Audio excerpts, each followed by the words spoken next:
que xa estades aquí. Bo día, son Bea Campos e vou vos contar un conto que me contaban a min cando era pequena. Iso sí, esta historia aconteceu de verdade. Hai moitos anos, nun reino moi lonxano. Ali vivía un rei e unha raíña e tiñan un fillo, un único fillo, o príncipe. O rapaz non era malo, pero era un pouco pasmón e os reis estaban un pouquiño preocupados. Ai, eu estou angustiada, moi angustiada, dicía a raíña. Ai, o noso fillo, cariño, díjoche eu que imos morrer sen velo casado. Díjoche eu que imos morrer sen ter sucesores. Ai, e o que é peor, díjoche eu que imos morrer sen ser avós. Isto non ten solución ninguna. Oh, ai, que se me acaba de ocurrir unha idea. Xa sei, imos facer unha festa para buscarlle unha princesa. Que che parece? O que ti queiras, cariño. Vai, pois teño que avisar as fillas das miñas amigas. Que che parece? Bueno, pois o que ti queiras, cariño. E temos que avisar tamén as rapazas, bueno, as túas curmáns, as princesas todas aquelas de Portugal, acórdaste? O que ti queiras, cariño. O sábado, ímolo facer o sábado. Si ou non? Cariño, si, o que ti queiras, o que ti queiras. Pois nada, xa está falado. Hoxe, dígoxo no almorzo. As horas antes do almorzo pasaron moi rápido e cando estaban ali papando, a raíña dixo: Fillo, o teu pai e máis eu estivemos pensando que imos facer unha festa para atoparche unha princesa. Que che parece? Ola, paréceme fenomenal. Ai, que ben. E como teria que ser esa princesa? Tes algunha idea, neno? Pois a min gustaríame que fose unha princesa de verdade. Unha verdadeira princesa, sí. Mira, pois vai ser o sábado, así que veña a traballar, que as festas non se organizan soas. Veña! E os días pasaron así, rapidísimo, e chegou a noite da festa para escoller a verdadeira princesa. E comezaron a chegar princesas e máis princesas, 100 delas, moi diferentes, altas, baixas, medianas, grandes, saladas, sosas, pero o príncipe non lle gustaba ningunha. E o rei e a raíña comezaron a preocuparse. Ai, fillo, estou moi angustiada. Mira, o teu pai e máis eu non nos queremos meter. Esta decisión é túa, pero que xa levamos aquí 3 horas e non aguanto máis das pernas. Cando fun a buscar un anaco de tarta, cruceime coa filla da Gelucha e que guapa está. E é moi boa persoa. Que? Non che gusta? Non sei, mamá, é que é un pouco alta demais. Bueno, e que me dis de Xoana de Trastámara, segunda en liña de sucesión ao reino de Aragón? Non sei, mamá, é un pouco baixa. Mira, fillo, tesme farta, é que non che gusta ningunha, así vas quedar sen princesa, verdad que sí, cariño? Cariño, estás dormindo. Non, só pechara os ollos, oi. E a verdade é que sí, a raíña tiña razón. Pasou toda a noite e o príncipe non escolleu ningunha princesa. E volveron outra vez ao palacio. Ali, o rei e a raíña foron cada un a dormir ao seu cuarto, pero o príncipe non era capaz de dormir, porque non lle daba o sono, estaba preocupado e triste. Así que estomballouse no sofá e nese momento comezou a chover. A chover.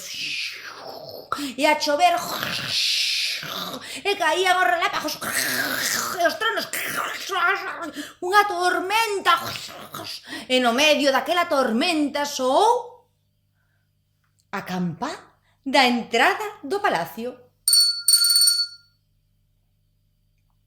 O príncipe normalmente non abría as portas, pero era de noite, os criados non estaban, así que levantouse e abriu a porta, e ali estaba. Ola! Unha moza ben xeitosa, iso sí, pingando dende a cabeza ata os pés. Ola, boas, é que eu ia co meu séquito no meu cabalo e comezou a chover e o cabalo, ai, asustouse, eu perdime, podería pasar, achis, oi, son unha verdadeira princesa. Ola, claro que sí, pasa. E a raíña espertou con tanto balbordo.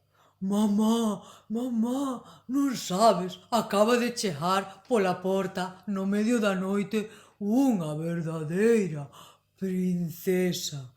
E gústame moito. Ai, que casualidade, mira ti no medio da noite, parece así unha verdadeira princesa. Pois nada, dalle ti algo de cear, ponlle roupa seca, que o teu pai e máis eu imoslle preparar o cuarto. Adeus. Cariño, ai, meu rei. Ai, que unha moza meteuse-nos na casa e di que é unha verdadeira princesa. Moita casualidade, pareceme a min. Pero non te preocupes, teño a solución. Casualmente, teño aquí este chícharo.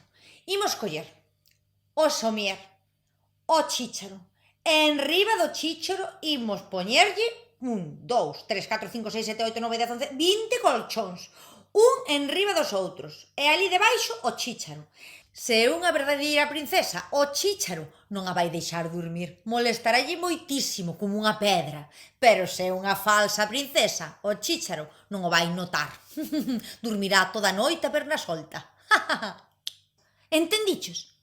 Sí, eu penso que sí, cariño. Imos a polos colchóns.